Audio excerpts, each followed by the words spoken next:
Imagine living your life after 50 and feeling energized and excited about your future. Welcome to the Women in the Middle podcast, the podcast for women who are ready to figure out what they want and create the life they deserve. Here's your host and master certified life coach, Susie Rosenstein. Hey there, today we're talking about the importance of leadership for wellness at work. Let's go. Welcome back to the podcast Women in the Middle, where we talk about how to get unstuck, clear, and excited about your next chapter, especially if you're over 50 and feeling like life is way too precious to keep waiting. I'm your host, Susie Rosenstein, your master certified coach and midlife mentor, and I am so glad to be here with you again. Now, as many of you know, my mission is to help you stop living like time doesn't matter in midlife, because it does. We cannot continue living in an autopilot fog. Life is just too short for these shenanigans. Being more intentional is where it's at. So I have a great guest interview today. We're going to take a deep dive into the importance of leading for wellness and thriving at work.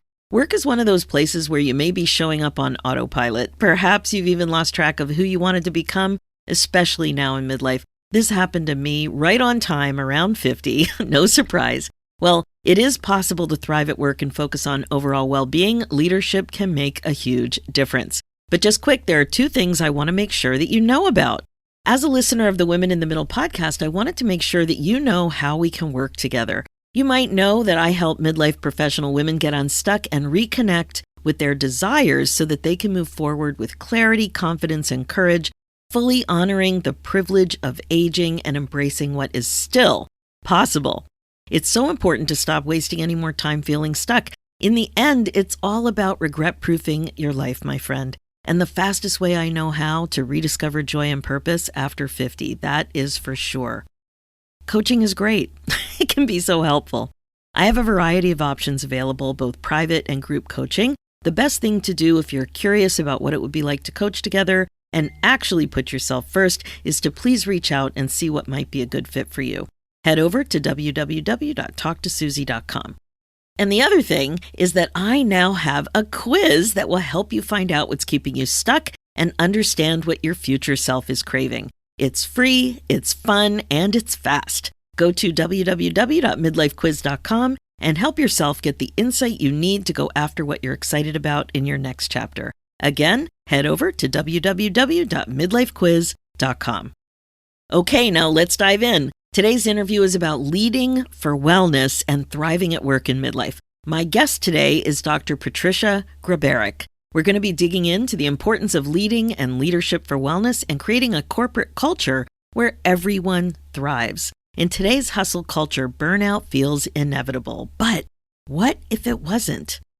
Patricia Grabarek is the author of Leading for Wellness, How to Create a Team Culture Where Everyone Thrives. She's the co-founder of Workr Beeing and a seasoned industrial organizational psychologist specializing in workplace wellness, organizational culture, employee engagement, diversity and inclusion, and leadership development. With a background in both consulting and internal roles, Dr. Grabarek has led people analytics and talent management initiatives for more than 60 organizations across various industries. Her work focuses on research-based strategies to improve well-being, retention, performance, and diversity efforts. As a leading expert in workplace well-being, Dr. Grabarek translates cutting-edge research into real-world strategies to help professionals reclaim their time, protect their mental health, and still advance in their careers. Named one of Culture Amp's top 25 emerging culture creators for 2024, Dr. Grabarek's insights have appeared in the Los Angeles Times, CBS News, and CBC Radio. She holds a PhD and MS in Industrial Organizational Psychology from Penn State and a BA in Psychology from UCLA. I have a feeling you're going to really relate to this episode. I mean, come on, who hasn't been in a work situation that was less than desirable when it came to workplace wellness, at least on one occasion, right? I know you're going to appreciate and enjoy this interview. Hi, Patricia. Thanks so much for joining us today on the Women in the Middle podcast. I'm so excited to be here. Thanks for having me. I am so excited that you are an actual research scientist, and we're going to talk about wellness and leading for wellness and just being a little happier and more balanced at work. Great topic for the midlife gal. I think so. I think it's such an important topic for all of us since we spend so much time at work and what we need and wellness changes over time. And so it's important for us to take some time to self-reflect and figure out what that looks like for us, whatever stage we're in. I love that. Being intentional about it. What a concept. It's huge. I think we have a tendency of just kind of letting things, life go. But if we can be intentional, it can make all the difference. Exactly. So tell me why, like, how did you get so interested in taking a deep dive into researching this kind of thing? Well, we spend a lot of time at work. I think that's a big guiding factor for me. We spend so much time working. We have relationships at work. It brings a lot of stress into our lives, and all that spills over into our personal lives. So if we can't thrive in our lives in general if our work lives are not great. It's hard to kind of disentangle the two. I know a lot of people like to have, a silo between both worlds, but you can't suddenly not be stressed if you had a horrible day at work when you get home. So I think it's really important for us to think about how we can create effective and healthy workplaces so people can feel great there, feel accomplished, feel positive, and then go home and have a fulfilling life at home too. It's so true. I work with this one concept that comes up all the time. It's like a midlife operating system. And the idea is that the way we figured out how to work, how to function in the world when we were in our 20s and 30s is different than what typically works for us over 50.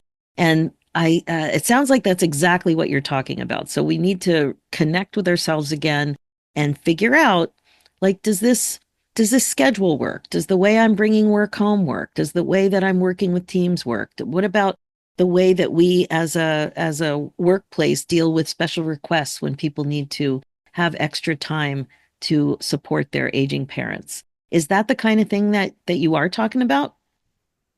Yeah, you're spot on. One of the things that we learned in our research, we talked to a variety of people, different ages, different backgrounds, different industries, and we learned that how people define workplace wellness varies dramatically.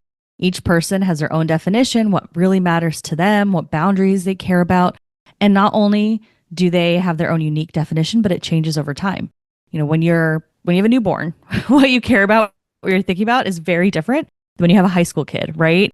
When you have aging parents versus parents that are, still mobile and helping you instead, right? Helping you with your newborn, for example, right? So true. You have a very different life depending on where you are in that phase and everything around you. And even if you're the same age, right? You maybe had children later in life or had them earlier or what have you. So what you need is still going to be very unique. And taking that moment, as I mentioned, to like self-reflect and really think about what boundaries do you care about right now in this moment, and being okay with the fact that in 2 years, it might be completely different. So just checking in with yourself and making sure that you're living the life you want to live is so important. One of the things, I have another podcast called Women in the Middle Entrepreneurs, and it's the reality of running a business over 50 as an entrepreneur. So like all the midlife stuff that comes up and gets in the way. And one of the most common things that women talk about is energy, the shift in energy and how that ideally could be reflected in a workday. Can you tell us a little bit about the kinds of things that women are looking for at work as they age? So I think what you just touched on is really important with the energy piece. It's what are you interested in putting your energy into? I've, even just myself as I've started aging and as I talk to a lot of colleagues and coworkers, you see what you are willing to put up with changes a lot, right? In your So 20s, true. everything's brand new. You're like trying to figure it out, and you are going to take a lot more crap from people than you will when you get older because you realize you don't have to put up with that. So how you use your time and your energy is so important to, again, be intentional about as you think about it as you age, but also just recognizing that it's okay to have those shifts. And I've seen a lot of really strong leaders, women that are, in their 50s or older that just communicate that super clearly, right? Like, I'm not willing to deal with that anymore. And I'm, going to be doing this instead. And I think that's so powerful as a younger woman to see too. So I think there's a great opportunity for women over 50 to model this kind of behavior, right? And say like, hey, at some point what you care about changes, and that's okay. And embodying it and living it is great. and helping other women see that so that when they get to that stage, they're not like afraid to embrace that as well, I think is huge. It's impacted me massively as an employee to have leaders that are so open about how things shift for them over time. Yeah, because we have such a mindset about what is possible to change and what isn't possible to change. And I notice that especially when I look at me and my kids' work experiences in their 20s, the way they think about stuff is so different. Where women my age often think about, we're very loyal. Typically, we appreciate and value being at a job for a long time. I was at my last job for 19 years. And I remember when I met the first person I met who'd been at a job 19, 20 years when I was 19, I was shocked. It's like, oh my God, you've been at that same job for as long as I've been alive. I just couldn't even get my head around it. So how, just this idea of what people understand to be possible in the workplace. If we don't have role models, sometimes you don't even know what that is. Completely agree with you. And it's interesting that you touched on that kind of age difference too when it comes to tenured organizations. We do see that people in their 20s, maybe even early 30s are job hopping a lot more. They're still trying to figure out where they want to be, right? And when you get a little older, you have a bit more maturity, more understanding of what matters to you and what kind of work you like to do and what kind of impact you want to have. So then you do see people start to stay in roles a little longer. I think part of it is they found a fit that makes sense, but also in your 20s, you probably have fewer responsibilities. When you get into your 40s, your responsibilities increase. So sometimes job hopping is also just not possible or not realistic when you have a lot of other things going on in your personal life. So you can see just everything we've talked about. There's so many shifts in how you pay attention to work and where work falls in your priority list. That varies a lot. And you see as people age, as women get older, getting closer to retirement age, we actually see women tend to want to mentor and teach others in a way that's super fascinating, but also really helpful. Like you said, seeing those role models and kind of understanding how other people have gone through their careers can be a massive help for younger women as they're trying to figure their things out in their 20s. So much. And I've heard so many midlife women talk about how fulfilling being a mentor is. Yes, it is. It can have a huge positive impact for you. You feel like you're leaving a legacy behind. And everything that my co-founder, Katina Sawyer, and I do in terms of our research is around leadership. And you could be a leader in a formal role, but it could also be mentoring informal roles. And leaders have a huge impact on how employees focus on their wellness and figure out how do they create boundaries and flexibility for themselves. So showing that as a leader or even as a mentor, like how do you do that well, can influence other people to take care of themselves better too. And again, then you're leaving this really great legacy behind where people are living more fulfilling lives because of how you're able to influence them. Oh, yeah. I want to talk about that a little bit more because the other piece that's so different now is the amount of people working at home. And I find that boundaries, like if you have a hybrid job or if you're just working at home, boundaries about work are very difficult. A lot of my clients talk about this. So some of us don't even have a door. Like we might have a space in the house, but if at least a door is a physical boundary. But still, between tech and this situation of working at home, before you know it, the boundaries can be gone and you can be burnt out. So what comes up in the research about that? Yeah. So, I mean, boundaries are critical to not only build for yourself, like define, identify, like we talked about being very intentional, like what really matters to me, but then trying to make sure everybody else knows about them and maintaining and not budging on those boundaries. Because as soon as you budge, then people start to see them as less strict and they're going to keep trying to take from those same boundaries. So what we learn in our research is you need to, again, define them, talk about them consistently, keep them in place, and revisit them from time to time. Because as we mentioned, things might change over time. When you're creating those boundaries too, I think it also, as we talked about with leaders, you're now showing others that that's okay to do. And so if you're very clear and explicit, then let's say you don't want to check email after 7 p.m. Think about ways you can make sure you don't do that. Do you turn off notifications on your phone so you don't get email notifications? Do you maybe don't have email from work at all on your phone? Like some people do that. I applaud them. I'm not that person. But, if you can turn off the notifications or keep that away from you, then you're going to be able to keep those boundaries a little bit more easily because you're not tempted by the constant ability to stay connected that we have today. So thinking through what are those little behaviors and those little things you can do to adjust how you're interacting with technology can help you with those boundaries. And then other people will start seeing that you actually aren't responding to emails after 7 p.m. So they'll stop sending you emails after 7 p.m., right? They'll start to schedule them for you. Or you can show that behavior too. You can start scheduling emails. Ask people when they tend to log off and don't email them after that time. Maybe they log off at 5. So now you schedule your emails to see them in the morning versus having it sent to them. So just starting to practice these kinds of little behaviors can help other people do the same towards you. I love that. I just am new to scheduling emails. In the last few years, I started to, I know how to schedule them in my business, but for connecting with people, I have an urge sometimes. I'll see something come in late at night and I have a huge urge to answer it. And sometimes I'm successful.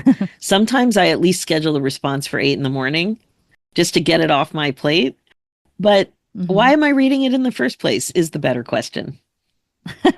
Yeah, it is. And it's, it depends on the person. Like there's this concept of integrators versus segmenters and how they like to split their time between like personal life and work.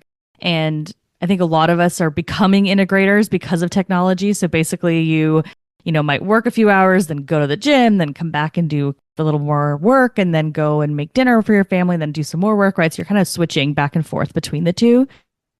Segmenters prefer very strict boundaries, right? So they want to start working at 8. They want to be done at 4. They don't want to be interrupted with personal life in the middle of that. And they just want to work and focus on that. And then afterwards, they don't want work to interrupt them at all. So these two groups of people exist. Again, technology is pushing a lot of us into the integrator space, but it's important for you to reflect and think, is that really who you are? Or is technology and the culture of your organization making you that? And if you are not an integrator, but you're being forced to be one, it's actually much worse for your mental health and your workplace wellness and just overall well-being than if you are able to kind of stick to your preference.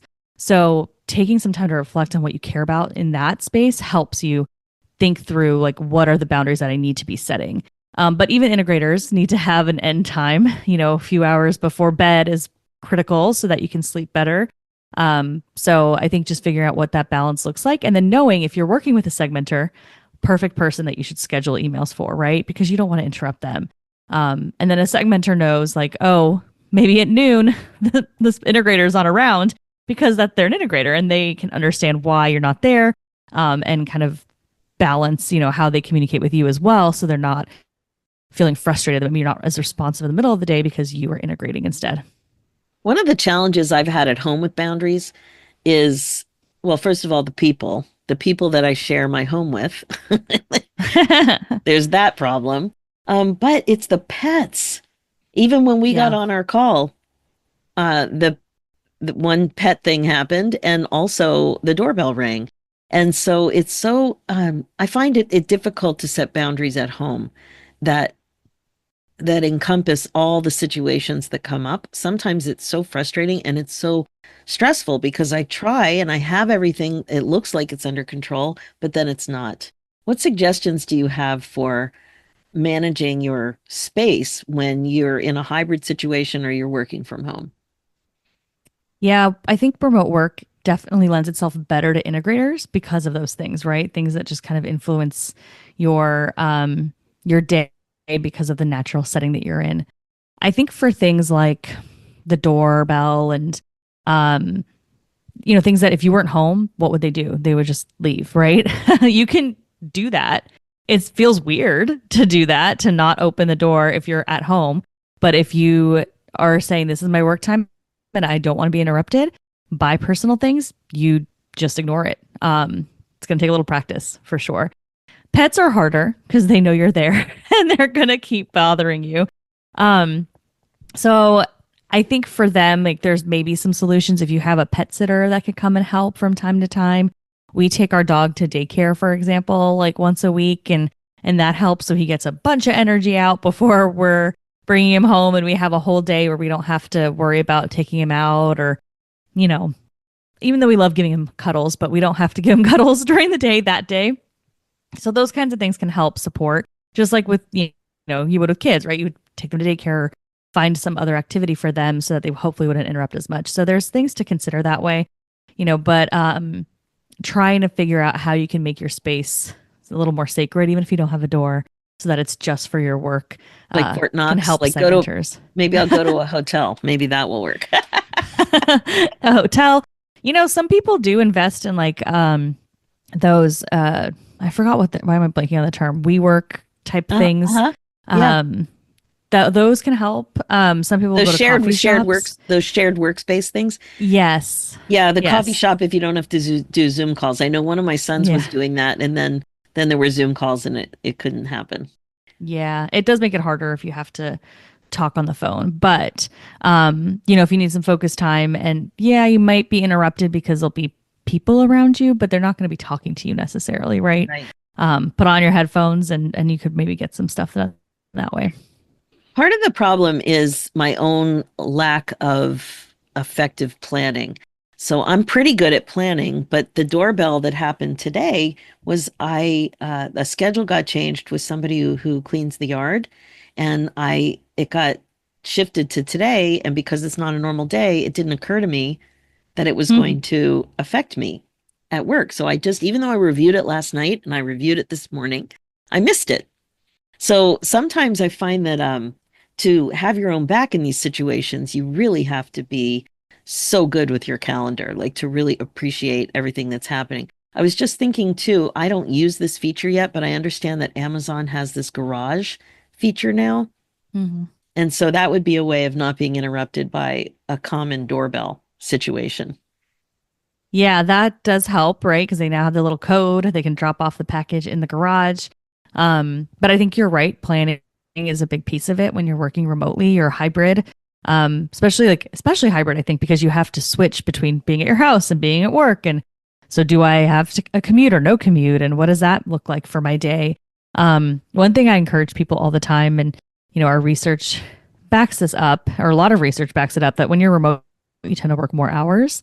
So if you are hybrid or if you are remote, think about what your commute time would have been and don't add work to that time. You don't have, just because you would normally be driving at 8 to 8:30, let's say, doesn't mean you have to work from 8 to 8:30. So try to keep that space for yourself before you start your day. Like, you don't have to add more hours just because you're remote. But we have a tendency of doing that. It's so normal.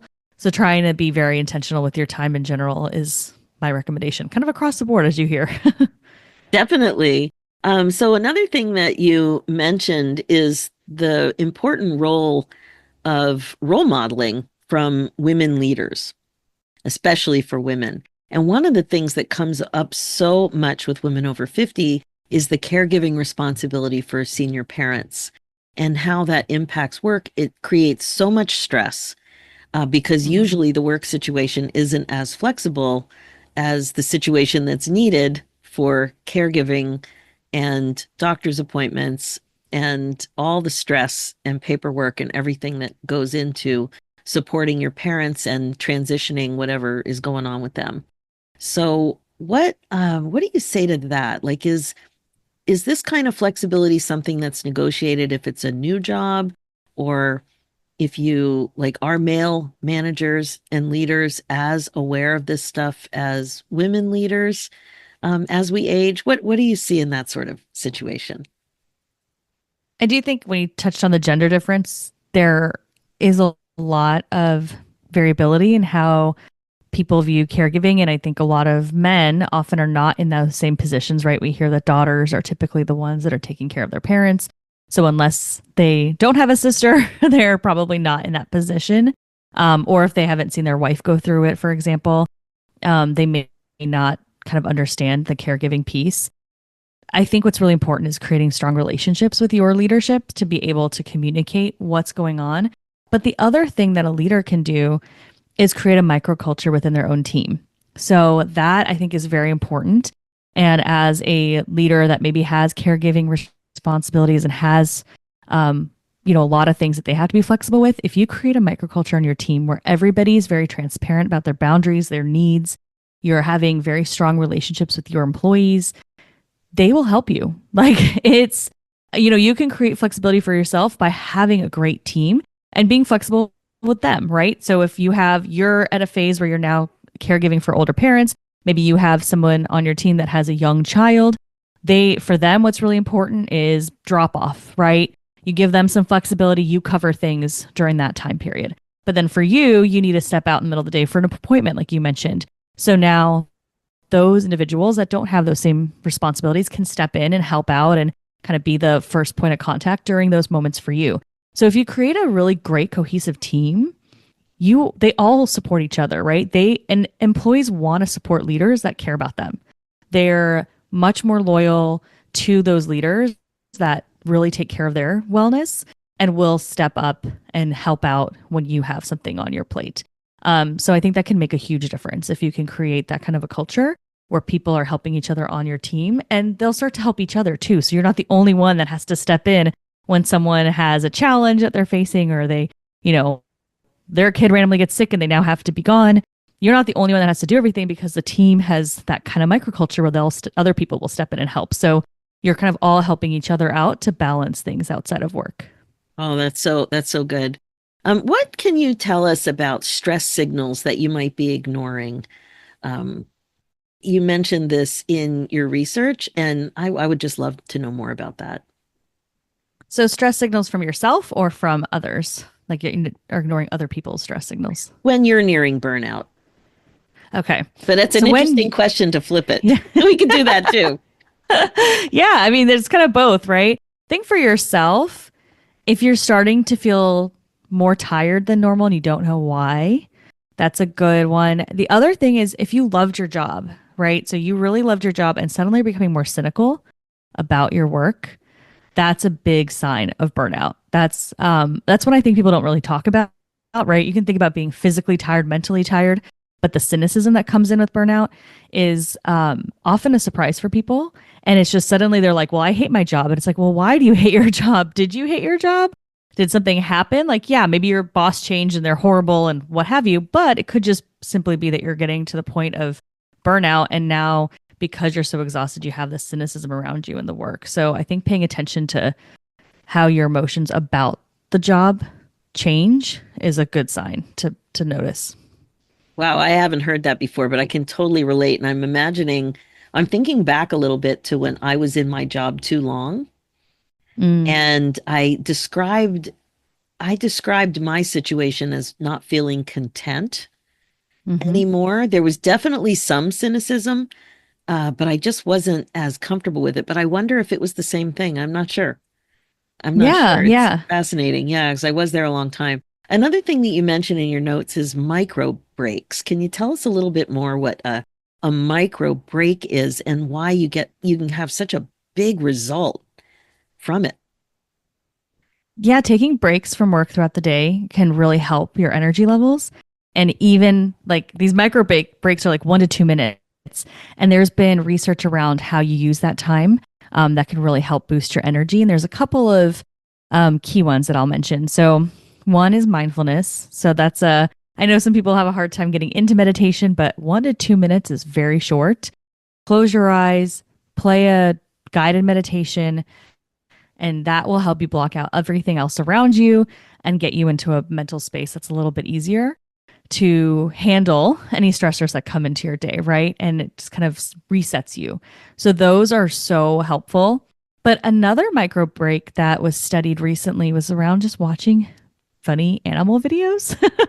So not necessarily scrolling nonstop on TikTok, but like more actively being like, this is a video I like. These are like little funny things I like. And even just watching that for a few minutes, again, just completely gets you to disconnect from work. So you're not thinking about work. That's the ultimate goal, right? Is don't think about work for 2 minutes. Think about something else that brings you joy.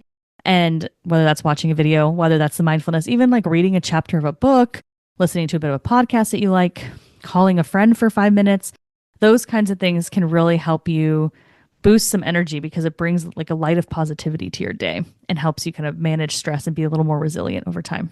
Oh my gosh, a funny animal video. That's perfect for me. Me too.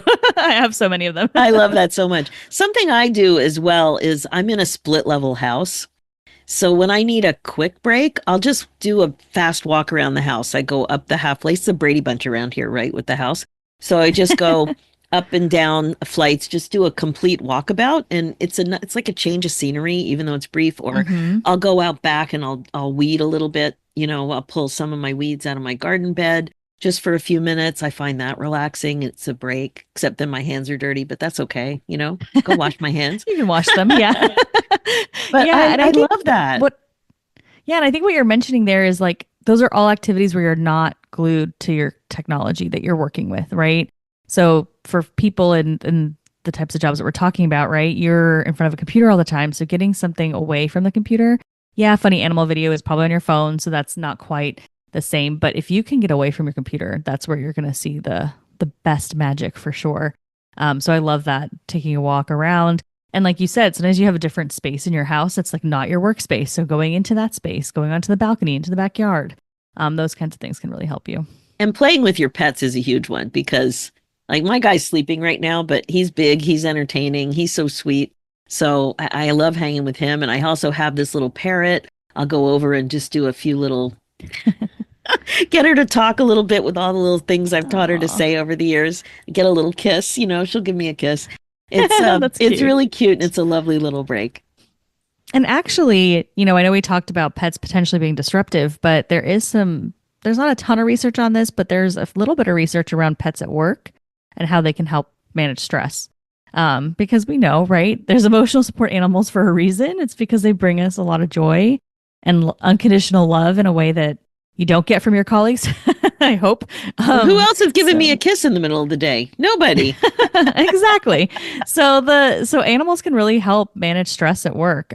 So there's definitely benefits to what you just described too. Yeah, so good. So, what would you say is the most important thing you can do if you are starting to feel less comfortable, less content, less happy at work? I feel like I keep harping on this like self-reflection piece, but I think that's an important first step. So knowing why, understanding why you're feeling that way. Is it something in the environment that's changed? Is it something about you that's changed? Have your boundaries shifted? What do you need? Once you identify that, then you can figure out how to solve the problem. If you really are getting to burnout, there's a few recovery tactics that are super important. So when you think about how do you recover at the end of a workday, for example, the fours, there's detachment, which we've kind of talked about, right? Fully detaching from work, relaxation, which is what we always think about, like binging Netflix, right? You're just chilling, sitting in a bathtub, whatever that looks like for you. But then there's two that people don't talk about as often. So one is control. What helps us feel less exhausted and less stressed out is having some control. So you mentioned, for example, really understanding your calendar and figuring things out, right? Those kinds of things, like those behaviors of getting in control of something, whether it's cleaning your house because now you feel more control that your house is an environment that you like, right? Those types of behaviors can really help you feel recovered.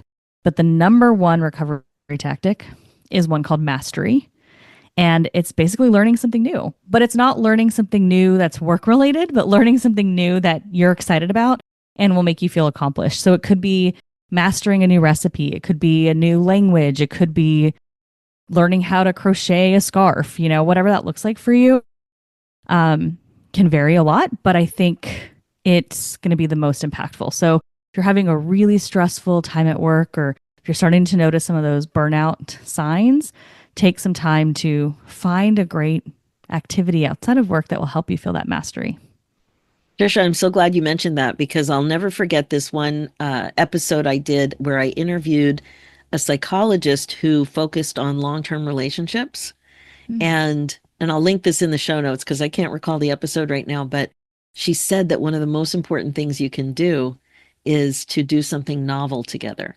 So this Mm. idea of novelty, I think is what you're getting at a little bit, right? And I love that because especially as older and wiser women, um, we can just get into doing the same. But to put yourself in a situation where you're learning something new, you're a beginner again, and you found something that you like, whatever it is, it can be so rewarding. I've certainly seen this with my Mm-hmm. clients, and it's there for you. Like the world is there for you. But when you get into this rut and you're so distracted and maybe stressed or burned out, it's hard to think that way. Yeah. Yeah. I think it's really easy for us to lose our hobbies. Like that's, I think, something that happens to a lot of people as they start to work. Yeah. And those hobbies bring us rewards, right? We feel accomplished. We enjoy the process of learning and getting better at something. So let's bring back those hobbies and find new hobbies. You know, maybe one hobby no longer serves you because you're not as interested in it anymore. Find a new one and keep playing around. Maybe you'll, discover new skills that you didn't know you could grow and have. I know a lot of people like my cousin's a great gardener, right? So that's her thing, and she kind of gets more and more complex plants that she wants to grow to learn how to take care of them in a way that some other plants maybe don't. I mean, I don't know nothing about plants, but I know that when you look at her garden, went from like very simple plants to like more and more difficult plants to grow. So I think, thinking about how you can continue to expand in your hobby too. If you have been doing something for a long time that you really love, how can you continue to get deeper in that skill set as well? I that is so true. So we've had aquariums. I've had an aquarium since I was 10. And Oh. recently in the last couple of years, and sorry, I'll just go back 1 second. So we've had an aquarium, and what tends to happen is kind of like sailboats. There are certain points of your life where you want to get the bigger one. You go a little bigger. So it's inches instead of feet, like it is with boats. But so we ended up with a 90-gallon tank over the years. And what's fascinating is I'm in charge of the fish community. My husband is in charge of the water chemistry and plants. And then recently, one of my kids got interested, and he is Hmm. taking it to a whole different level. He's got a planted tank. He's experimenting with plants that we never even looked at. And so together, we're being influenced by his new hobby, and he loves having a new hobby. But we're learning so much about our hobby as well. It's really fun. I've also have some fish now that have babies, and so there's this whole other Ooh. level of activity going on in the fish tank. And it's a fish that the behavior is so different. It's a crebensis, and they have a very different behavior than the other freshwater tropical that we have. They're cichlids. Anyway, blah blah blah. It's a lot of fun. And this hobby has been very different for us as a result of my son getting really interested in the hobby. And he's taken it in a different direction. So fun. I love that. I think that you've touched on something really great too, because, mastery is so important, but social connection in general is really important. So if you're able to combine multiple of these things, right? Have great social connection while you're doing a hobby. Oh my gosh, that's going to make it for an even better impact, right? Because now you've got, you're feeling not just the sense of accomplishment for the hobby that you're doing, but you're also like having these stronger, deeper relationships with people that you care about, that can have a big impact on your mental health. Oh my gosh, that's so fun. So we were walking the dog recently, and I had posted, sometimes I'll just post like 30 seconds of my fish tank on Facebook because it's so relaxing and pretty. Just a close up, like you're Yeah. in the tank. And one of my neighbors saw it. Now, we know these neighbors more just acquaintances, but it turns out that they're total fish nerds too. We didn't know. Oh, We didn't know. So we I ran love into that. them recently while we were walking the dog, and it was a whole another level of, oh my gosh, we need to get together. I want to see your tanks. You can come see ours. Do you want any of these babies? They're like, well, I don't know, but I've got some babies too. It was just so much fun to find out something new about people that you've known for years. Yeah. And then you build a sense of community around this thing that you really love, right? So, again, super helpful for your well being overall is to have that sense of community, have something that you love and passionate about. And it doesn't always have to be about work. Right. And this is all while work may not be that great. You're looking to have more fun at work or to be happier or more fulfilled. So good. I love that you were able to bring some of the research findings to thinking about thriving at work. It was a really fun conversation. Tell us about your book and how we can get it.